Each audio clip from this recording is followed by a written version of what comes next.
Yaklaşık 2,5 milyon yolcu kapasiteli yeni bir havaalanı terminal binası kazandırmanın memnuniyeti ve gururunu yaşıyoruz. Sayın Cumhurbaşkanım başta olmak üzere Ulaştırma Bakanım Adil Kara İsmailoğlu'na ve dönemin strateji başkanı Merkez Başkanımız, Merkez Bankası Başkanımız Naci Ağbal'a ve DHM Devlet Hava Meydanları Genel Müdürümüze çok teşekkür ediyorum.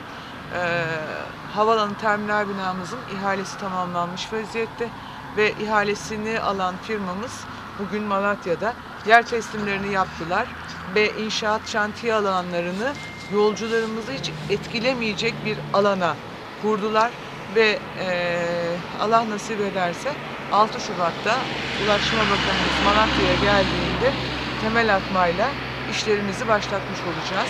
Bugünden işler, makineler, arazi düzleme işlemleri tamamlanmış vaziyette. Devlet Hava Meydanları Genel Müdürlüğü'nden, ekipten arkadaşlarımız yerlerin incelemelerini yaptılar. Müteahhit firmalarımız burada. Devlet Hava Meydanları İl Müdürümüz de konuyu yakın takip ediyor.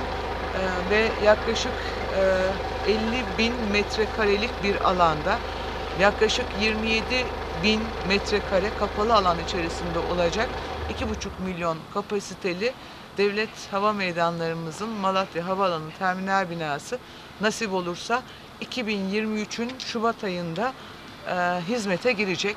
Olağanüstü bir durum yaşanmadığı takdirde 2023'te yeni havaalanı terminal binasından yolcularımız geliş gidişlerini yapmış olacak. Yolcu kapasitemiz 2,5 milyon. Şu anda Malatya'nın yolcu kapasitesi yaklaşık 700.000 pandemi dolayısıyla ama öncesinde 1 milyon civarında yolcumuz vardı. Yaklaşık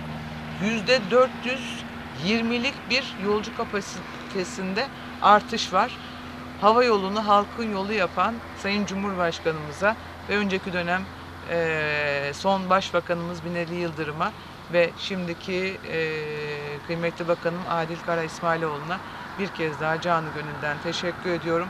Firmamıza hızlı giriş yaptığı için çok teşekkür ediyorum. Hayırlı olsun. Ellerinize sağlık. Sizlerin. Takip sende o zaman. Ben de. Aksarsa sana sorarım. Of,